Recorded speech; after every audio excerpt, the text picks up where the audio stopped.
Hello everyone, my name is Evergreen, and welcome back to, well, Stellaris. We haven't done a Stellaris video in a while, and unfortunately the YouTube series that I was hoping to start previously kind of fell away because I switched computers, so save files were kind of lost, so you can go check out the old previous video of what I was planning on doing in that video. However, we will be starting something new and actually continue it, considering that there's been some new content since then, like the Toxoid pack and the Oceanoid pack. I'll show you. So we're gonna start off with a new race. I think it was originally that we were playing the Silicon Matrix with the Decaying Birch World. There's been some new stuff and updates recently. So anyway, we're gonna pick an appearance. What do we feel like? Well, actually, I should probably show off what the aquatics are. So basically, you have aquatic species packs, you know, ocean world. Pretty cool.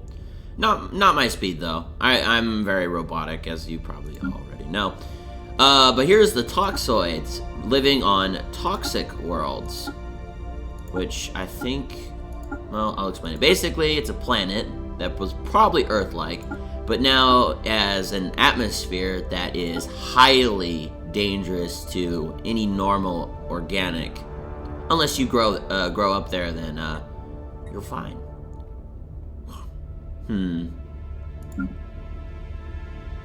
I'll go look at Origins first before I choose who I want to be. So I'm not gonna go over the previous ones, though I could, because I want to get to playing. Oh, fuck it, why not?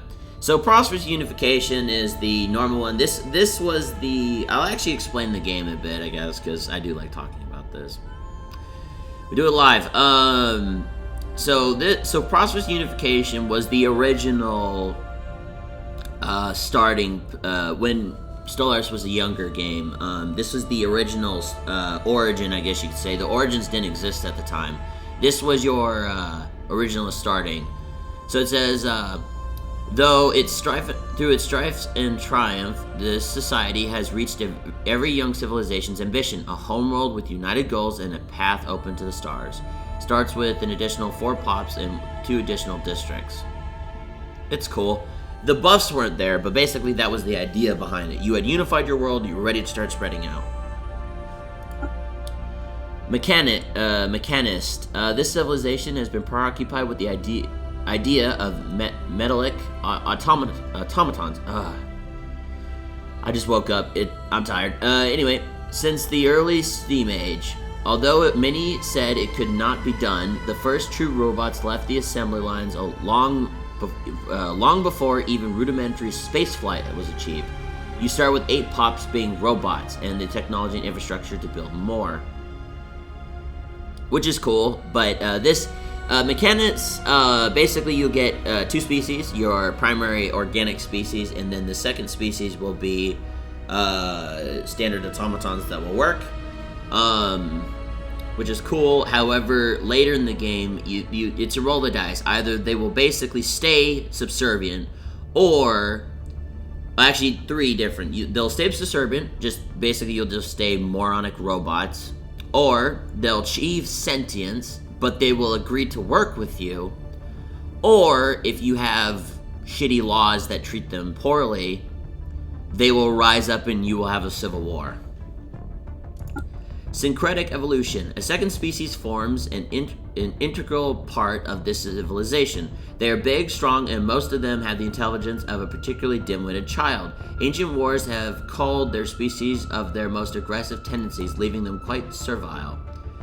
Basically, you get a servant species, basically kind of like robots, but organics, which is, it's okay. I don't really particularly like that one, because... Anyway, Life Seed. This civilization is evolved in a paradise, possibly designed just for them.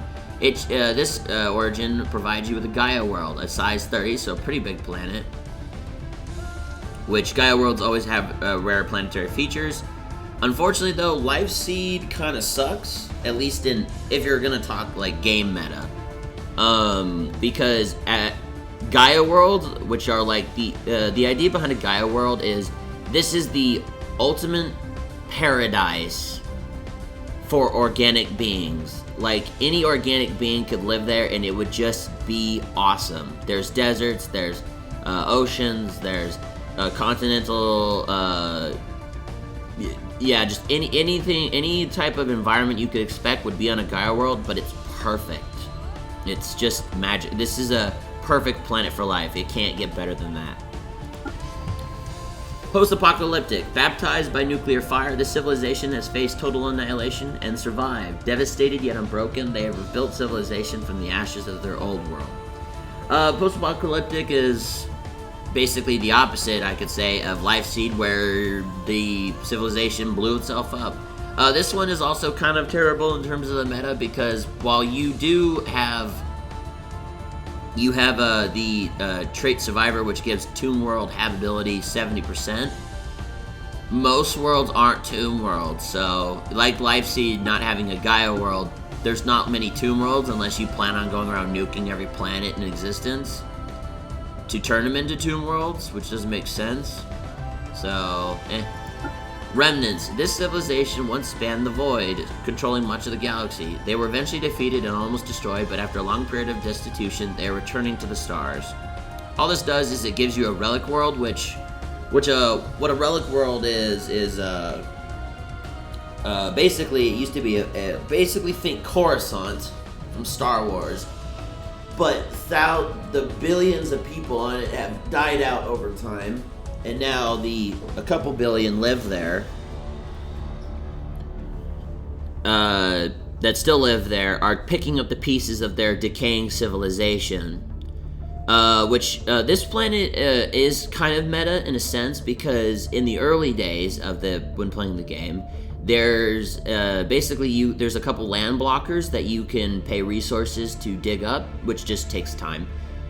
Which can give you either artifacts or really cool bonuses. So relic worlds are kind of cool because you can get some early, really good buffs, or at least from mediocre to really, really good buffs, really early game if you want to devote those resources to. So Remnants isn't bad. Shattered Ring. This civilization inhabits a ring world built by unknown forerunners. If it can be understood and fully repaired, it will grant them great power. Basically, it turns your homeworld into a ring world, though it's damaged. Only one of the actual sides is running, which is the one you live on. There's 4 others. Actually, getting them repaired will be much more of a late game thing. But this side is actually this one is actually very powerful because basically it gives you a mega structure for free, sort of. Because actually building one of these, it takes an empire, like a late game empire, a shit ton of resources to build one.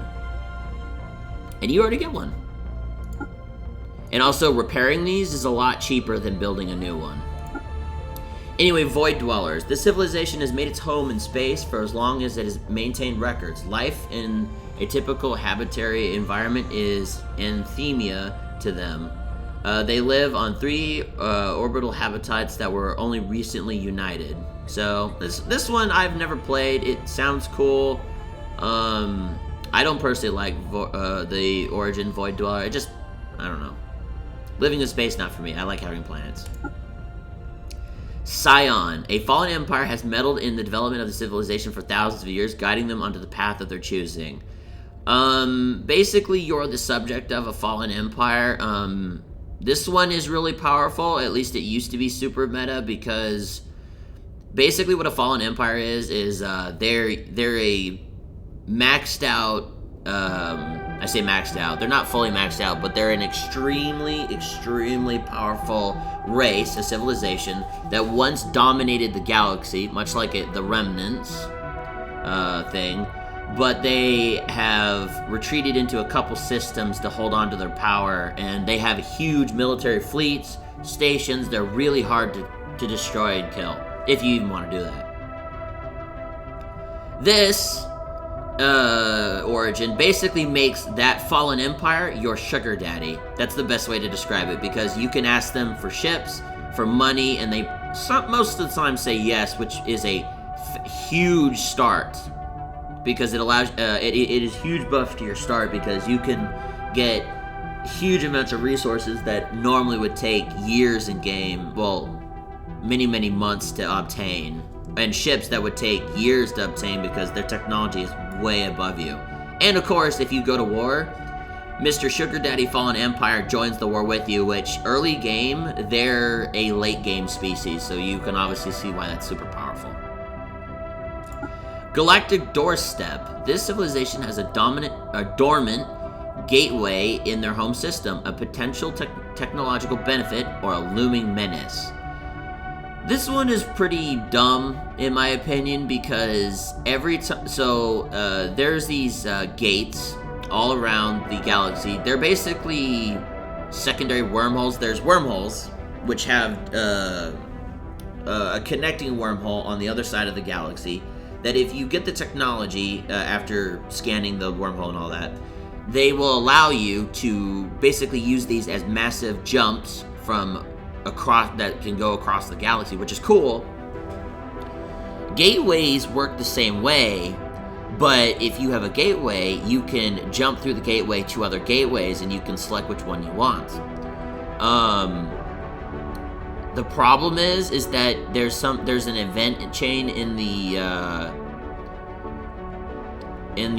story called the L Gate Cluster, which is what this is a part of. If you build these L gates,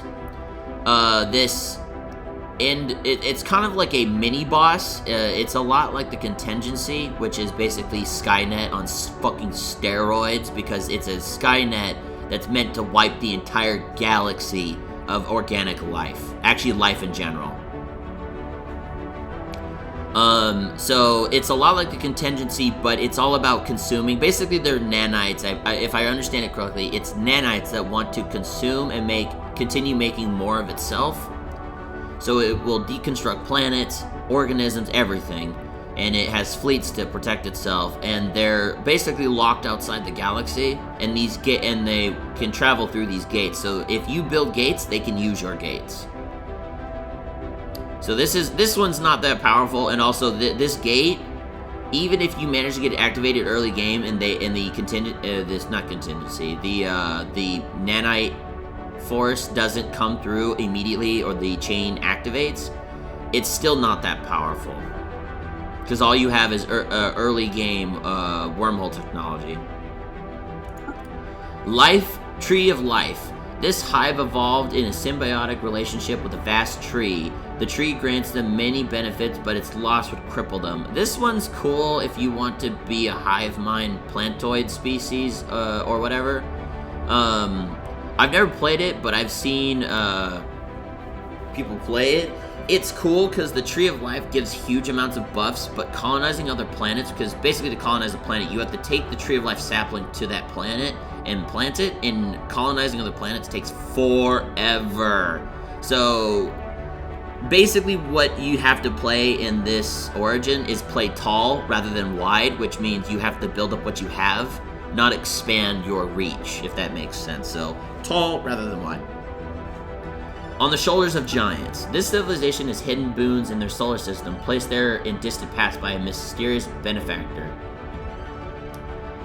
Basically, your solar system gets a bunch of archaeological sites, which give buffs. It's kind of like the Remnants, but more like the Scions. It's an interesting thing. I played it once. It was alright. It's not super meta or powerful, but it's benefits, it helps. Calamitous Birth. Not native to their homeworld, these lithoids arrived when a meteorite slammed into the planet, killing off most of the native life. So basically, this planet now is owned. This is a lithoid, which are rock people thing. This is your origin that you have to pick. It's okay. I haven't played it, but that's your origin.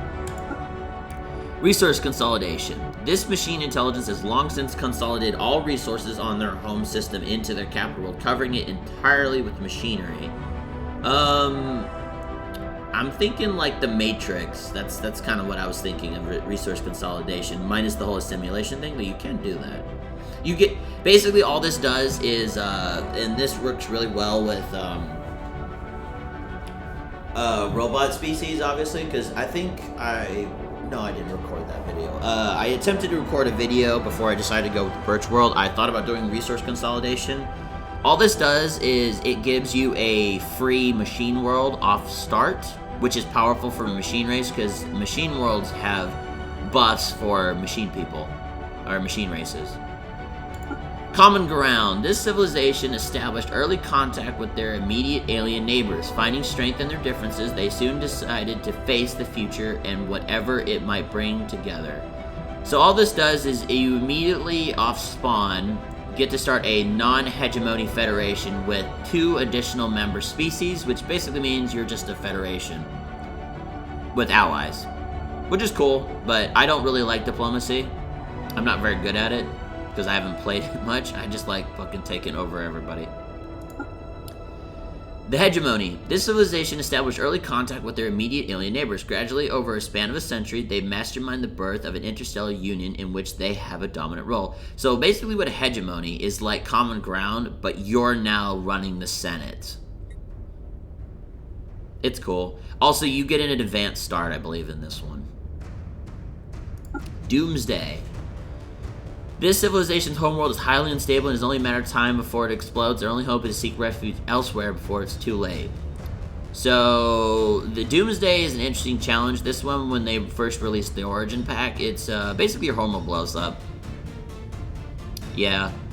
And by the way, if you don't colonize another planet before your homeworld explodes, you immediately lose the game. It's over. You're done. Bye. Lost Colony.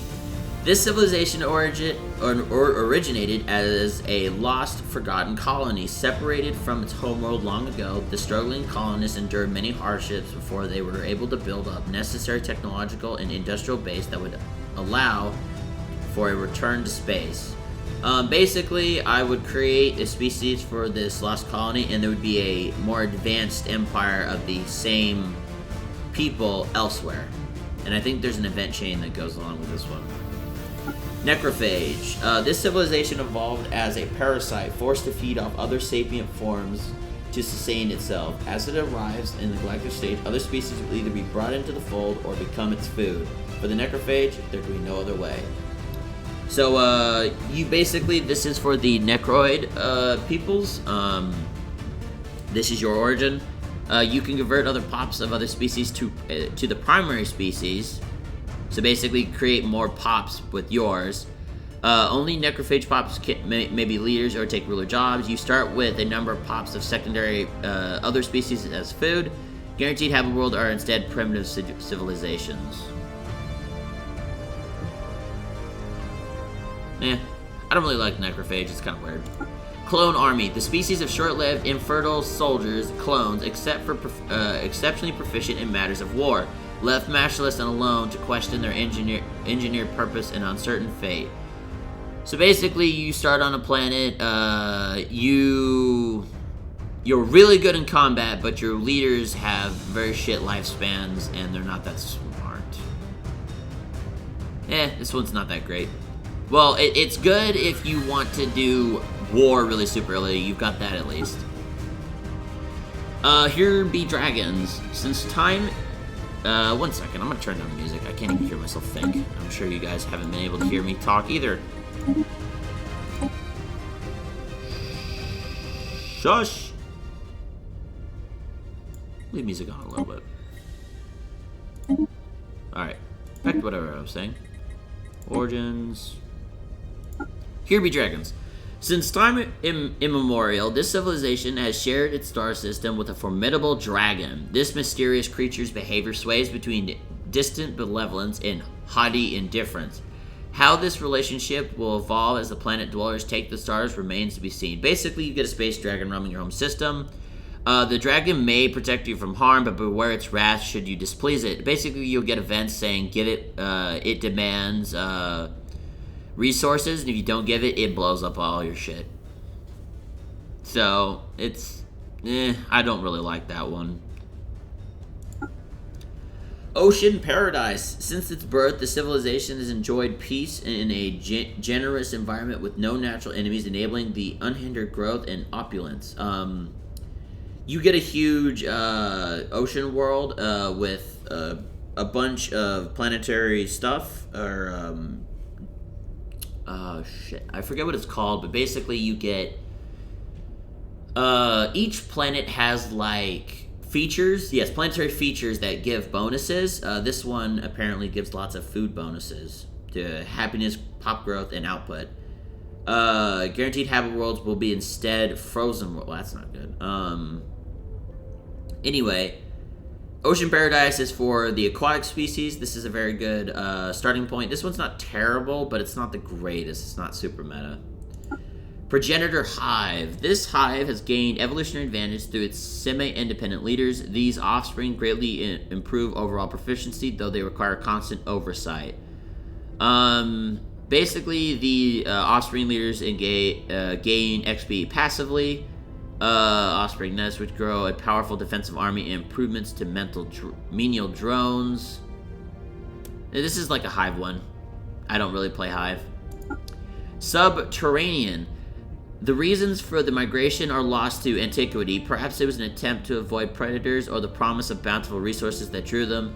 Whatever the case, this species has evolved to live under the surface of their homeworld, leading to a more evolutionary, versatile society. Basically, you just live underground. That's about, and you're really good at mining. That's about it.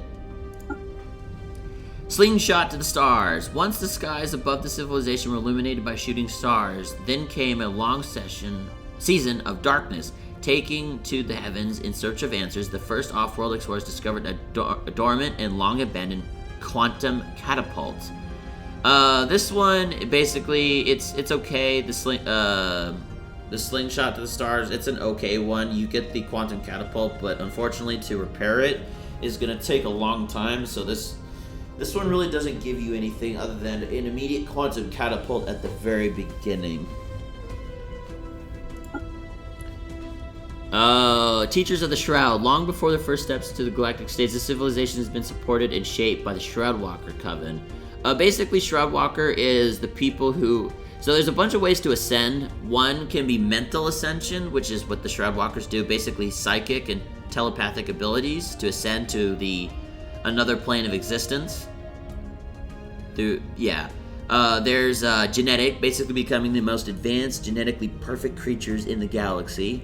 There's robotic ascendance, basically organics becoming robots and AI. There's probably a few others, but I don't remember. Imperial Fiefdom. Our first endeavor beyond our home planet was a painful one, suddenly and brutally subjected to the whims of a foreign galactic power.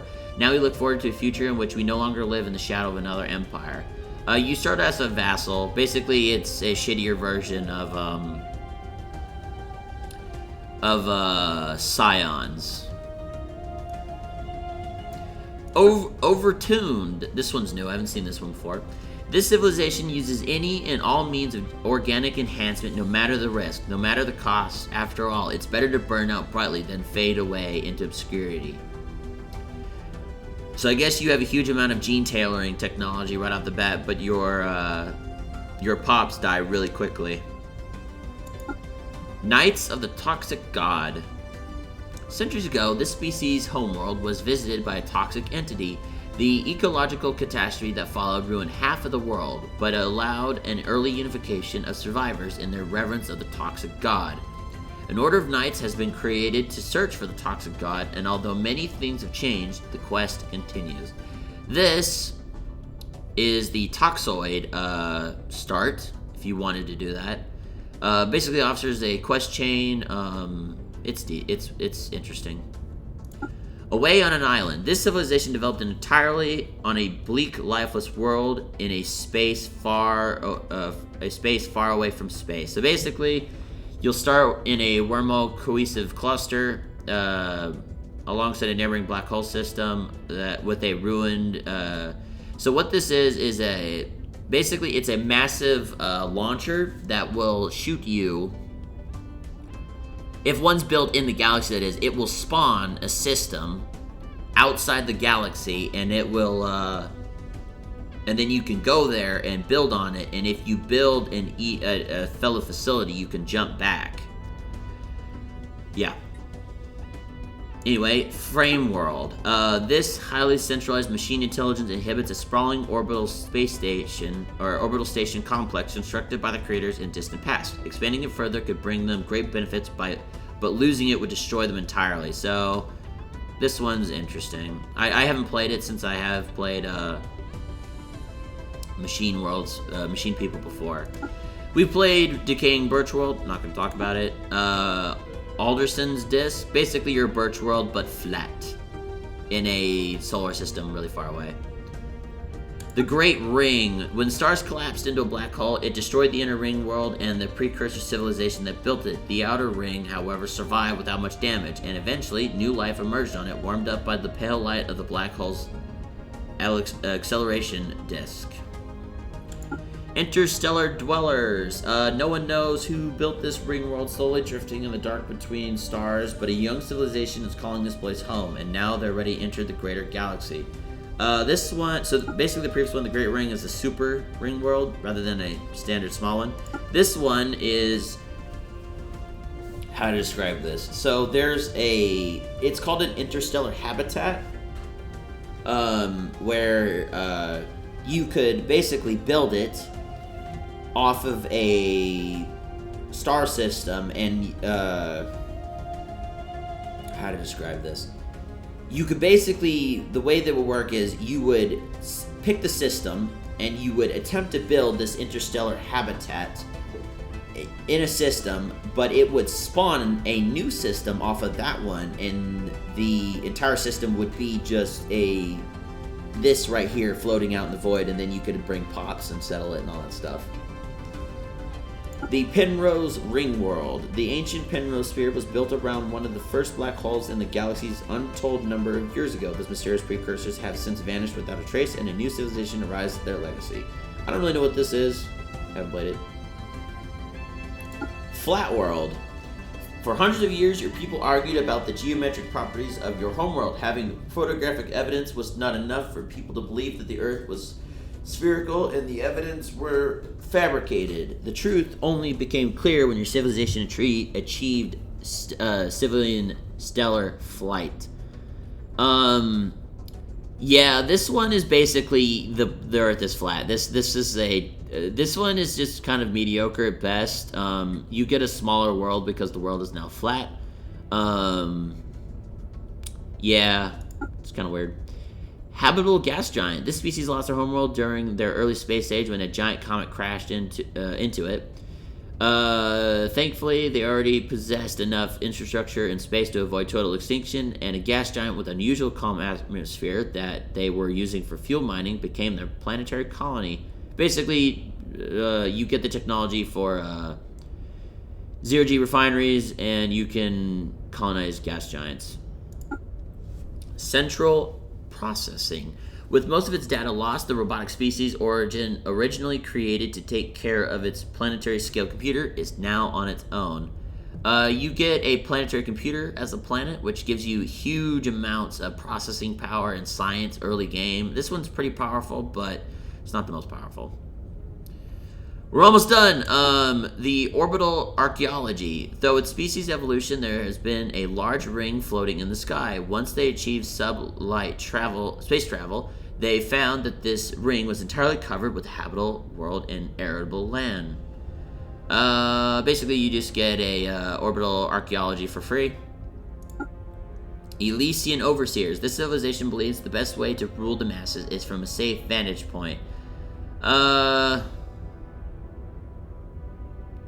Basically, this one is, if you've ever seen the movie Elysium, it's basically where the U.S. government, or the world government, I should say, the rich people, go up, build a massive ring world habitat in space, and they live there, and they have all kinds of great technology, and they leave the Earth, which is overpopulated as all hell, to not die, but to kind of wither away. And I think the underlying message is the relationship between the United States and Mexico. Square World. I'm not even going to bother reading this. Square World is like a ring world, but square. Great. Equatorial shipyard, you basically get a shipyard around a you basically get a massive shipyard starting off. This is somewhat powerful, but not really. From the ashes, this civilization traveled between the stars, spreading to distant worlds, or so the legend tells. Now its people live beneath the ruins of a world that was once an endless city, now recaptured by nature. As they rise from the ashes of the past, that they do so aware, what?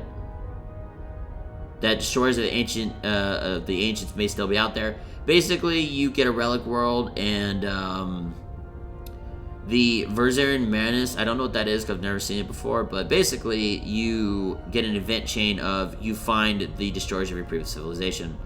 Faint-hearted backwater.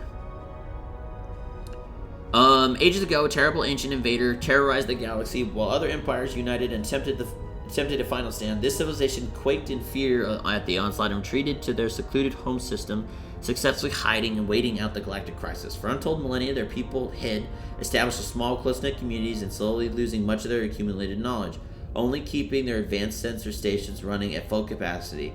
Once they finally established that the cycle was free of the menace, they emerged from their obscurity, trying to reassert their place amongst the stars. The menace will be inactive, but it will come back.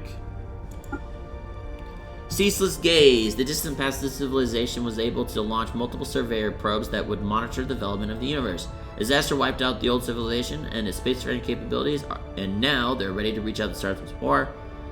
Basically, you're just a relic world with the surveyor probe event chain. I don't know which one I want to do. Could do the Birch World again. We were doing... I think we probably will do the Birch World now that I think about it, because that's the one we wanted to do last time, but we didn't continue it. Oh, by the way, I should also mention, many of these Origins cannot be played on multiplayer because they're, well, overpowered as all hell. Which makes sense. Yeah, we're going to be a machine species. We're going to full send this. If that's the case, then I'm just going to go and pick the Silicon Matrix. Yeah, pick you guys. You are currently designing contains errors. Edit. Origin. What's wrong with you? It's not compatible. Has... That must be resolved before continuing. Oh, okay. That's really weird. Well, that's dumb. Alright, guys. Basically, I'll go over a little bit on how to create species. So first and foremost, so this is kind of like a tutorial for Stellaris. For appearance, so basically this is your creating your species. If you want to create a new one, or you can go here and use some of the predetermined one that the Paradox Gaming created. But you can create your own, which is normally what I do, or you can hit random. You can pick your appearance. There's humanoid, machine. Let me click on some of them so you can see. Mammalian, reptilian, avian, which is bird, arthropod, which is bug, musculoid, which is like, I'm guessing like slime, snails and all that. Fungoid, funguses. Plantoid, plants, obviously. Lithoid, which are rock people. Necroids, which are like vampires, necromancers, and all that stuff. Basically undead. Aquatic, obviously sea life, and toxoid being from toxic planets. Next, you will name yourself. You'll need a plural and an adjective. The name list, basically what this does is you will choose your name. Basically this will predetermine names for ships, unless you want to purposely name them themselves. Traits, these give you a variety. This will be your species traits. They will give you buffs. However, to fill out the points, you will also need some debuffs. For example, non-adaptive. This species does not adapt well to foreign environments. You get a debuff of 10% habitability, which means you get debuffs from that for happiness and work workers working as fast or producing as much resources. Or you have a buff like, where is it? Intelligent. This species is highly intelligent and enjoys a faster technological process. I always choose this because it's an obvious buff. You get 10% to all research. Very powerful.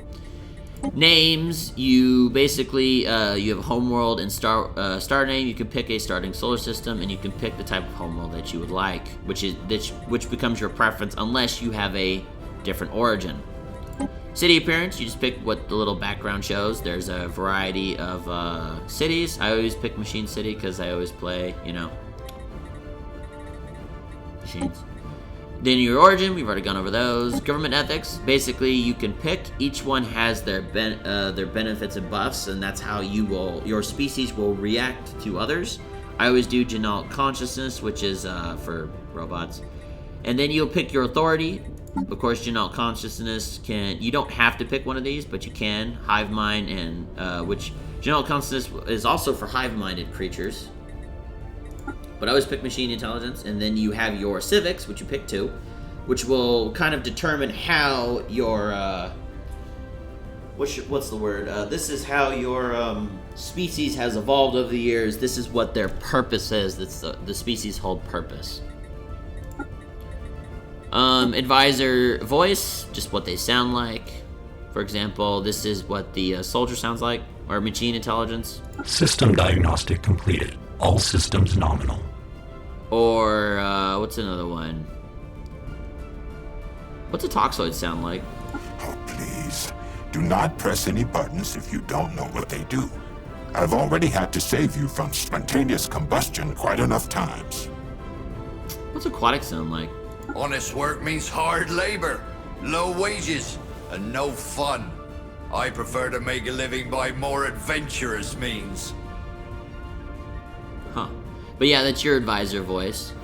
Then you obviously name your empire. You'll pick your flag, which is this.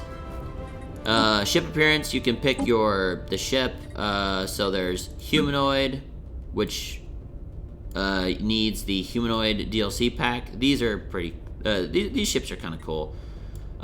Which you can then move around to show what they look like for each individual species.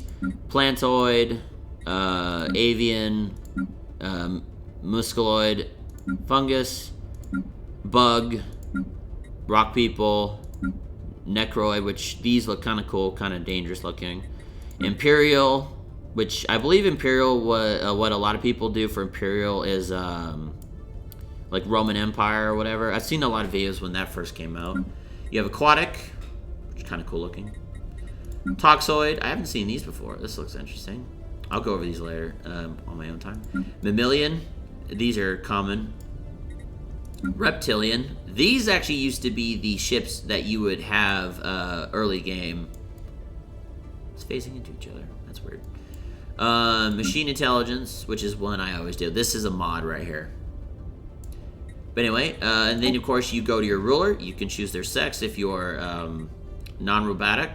You name them, your title, if they have an heir, what they would do, and then you can change the color variants for your creature. I don't know what phenotype does or attachments.